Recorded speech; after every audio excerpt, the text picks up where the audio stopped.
Hi everyone, my name is Mallory Doolin. I am a registered dietitian and a graduate student at the University of New England. Today I'm going to be talking to you about my IRB proposal, which will look at the relationship of vitamin D deficiency following a gastric bypass procedure. So to get started, just a brief outline, what we're going to review today, an introduction on the topic, the purpose of the study. We'll talk about the background about vitamin D and the gastric bypass procedure. We'll consider the specific aims and the significance of the study. We'll discuss the proposed methods and procedures. We'll talk about data analysis and anticipated results. And then we'll end with a conclusion and some brief closing thoughts. So to start, bariatric surgery is an increasingly popular weight loss procedure, and specifically the gastric bypass is one of the most popular. This procedure alters the anatomy of the gastrointestinal system, and individuals that have the gastric bypass procedure are at a high risk of vitamin D deficiency. So the purpose of this study will be to determine the appropriate vitamin D supplementation to prevent vitamin D deficiency following a gastric bypass procedure.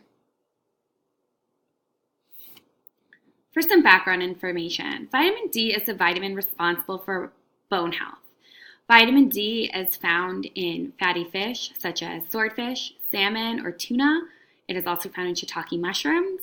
And that's kind of about it for the different types of food that it is found in. So it is also fortified in many different foods. So a lot of times it's going to be fortified in our dairy products. So you'll find it in our milk or in our yogurt. It's also often fortified in orange juice or cereal. So you can find it added in. And lastly, the best source of vitamin D is the sun. So those UVB rays come down and our body is able to absorb them in the skin, and then we're able to synthesize vitamin D, and that's, again, our best source. So we know that vitamin D is responsible for bone health, but what specific roles does it have? So vitamin D promotes the absorption of calcium. It helps maintain blood calcium and phosphorus levels. It helps with bone mineralization, bone growth, and remodeling, and it helps prevent osteoporosis. So when someone is deficient in vitamin D, we can think of two things. So sometimes it'll be rickets, which is going to be the deficiency in children, and then adults, which is the population we'll be dealing with, is osteomalacia. So this is ongoing progressive demineralization of the bone. So this is when it's the inability to mineralize already formed bones.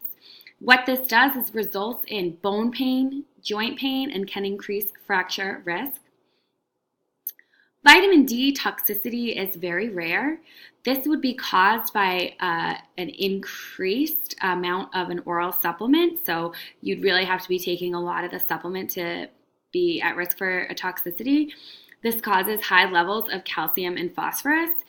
This can result in GI distress, diarrhea, overall weakness, bone pain, joint pain as well. So it can just make you feel not your best. Moving on to the gastric bypass procedure. So on the left, you can see the normal anatomy of the stomach and small intestine. On the right is what happens during a gastric bypass procedure. So as you can see on the right there, the small pouch is created through the separation of that top part of the stomach from the rest of the stomach. And then the small intestine part of the small intestine is attached to that new pouch, and the other part of the small intestine is bypassed, as you can see in that illustration. This creates malabsorption and a caloric restriction, and it helps promote that weight loss. So an individual who has had a gastric bypass procedure can anticipate to lose 1/2 to 2/3 of their body weight within 2 years of having that gastric bypass procedure. So as I mentioned, that weight loss is achieved through malabsorption. which does promote weight loss, but because we're bypassing those parts of the small intestine that are major sites of vitamin and mineral absorption, the patient is at a high risk for nutritional deficiencies. So vitamins and minerals the patient is at risk for being deficient is going to be your vitamin B12, folate, zinc, iron, copper, and calcium. And these will require additional supplementation following the procedure. And of course, they're at risk for vitamin D deficiency.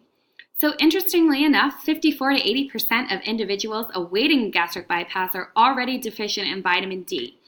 Now, this can be for multiple reasons. One reason most likely is because individuals who are obese or overweight have more adipose tissue. Vitamin D is sequestered in the adipose tissue, so those who are overweight or obese might need 2 to 3 times more supplementation than the average individual who is within normal weight limits. Following the gastric bypass procedure, it further reduces peak vitamin D levels by about 25%. So not only are we deficient before and then at decreased levels by at least 25% following the procedure, we also have an issue with compliance. So many people do not keep up with their supplementation following the procedure and have limited compliance to the nutrition-related recommendations.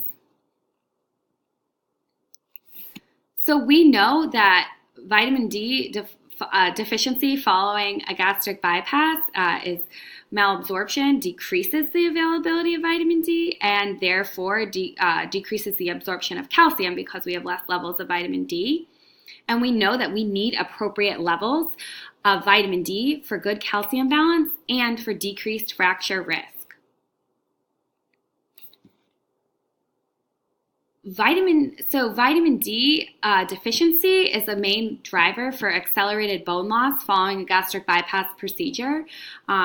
Individuals who've had a gastric bypass are at an increased risk for fractures, and as many as 1 in 3 individuals who undergo a gastric bypass are likely to sustain a fracture.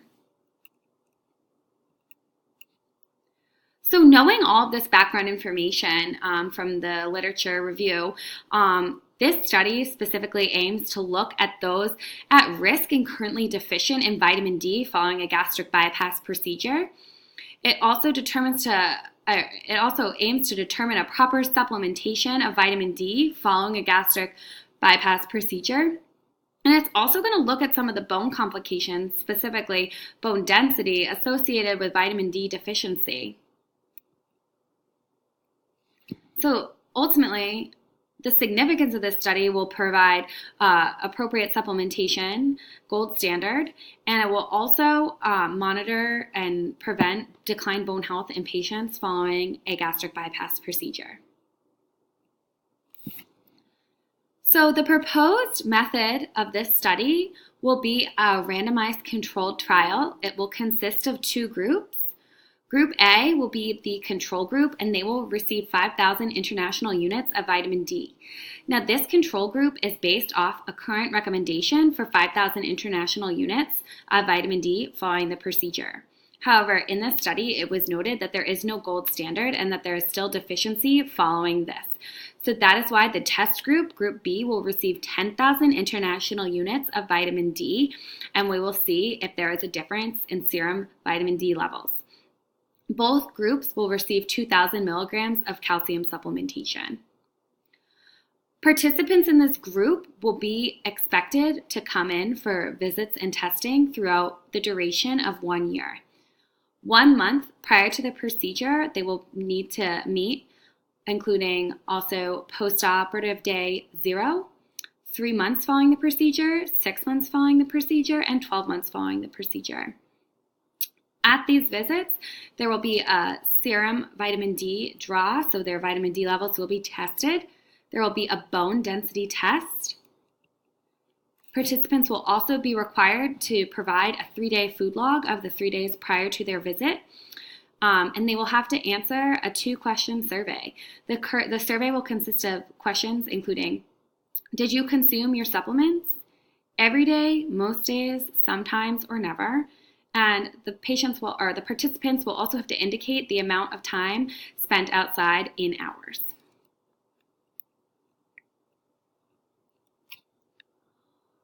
All tests will be performed in a hospital office setting. So the bone density test will use the central DEXA testing, which is a dual X-ray that measures the bone density in a patient's hip and spine. This is a minimally invasive test that the participant can wear all of their clothing. They can anticipate that it will take about 15 minutes.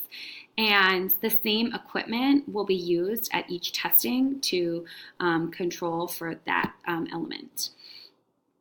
Serum vitamin D will be drawn at every test, at every visit, and the survey will also be collected at every visit. Everything that the participant will need will be provided for them. The supplementation will be provided, as well as a pill box to help the participants remember to take their supplement. Pencils, survey papers, and then all testing equipment will be provided and used by the primary investigators. Recruitment for this study, there is a need for 141 individuals based off a sample calculator, and so 200 will be recruited to account for those who may drop out. So this study will be in collaboration with the Massachusetts General Hospital Bariatric and Metabolic Surgery Program. It will require those that they'll need to be having the surgery between October and April to consider the same amount of vitamin D exposure from the sunlight. Participants will need to be between 19 and 50 years of age, male or female. And those who will be excluded from the study will be any of those who have had a prior gastrointestinal surgery or a pre-existing bone health condition. Patients will be considered during this testing. Their privacy will be of the utmost importance. Study codes will be used for the participants, as well as any computer work will be encrypted. Following the study, there will be proper destruction of all documents, and all offices will be locked. The risks and benefits will be thoroughly explained to the patient or participants, and the consent will be obtained. When the data analysis is run, the data will be aggregated to reflect the two groups. Group 1 being that the control group receiving 5,000 international units of vitamin D, and Group 2 receiving 10,000 international units of vitamin D. SSPS software will be used, and 2 t-tests will be run to compare the mean vitamin D between the two groups, and also the mean t-score between the two groups of the bone density. In conclusion, this study provides important insight and next steps for supplementation amounts to prevent deficiency and support bone health for a patient population at high risk of deficiency and fractures. This is a list of references used in this presentation, and additionally, the list of all references used in the literature review and in the proposal will be provided on the reference sheet of the proposal. Thank you so much for listening to me today. If you have any questions, please don't hesitate to reach out and contact me. I look forward to hearing from you. Thank you.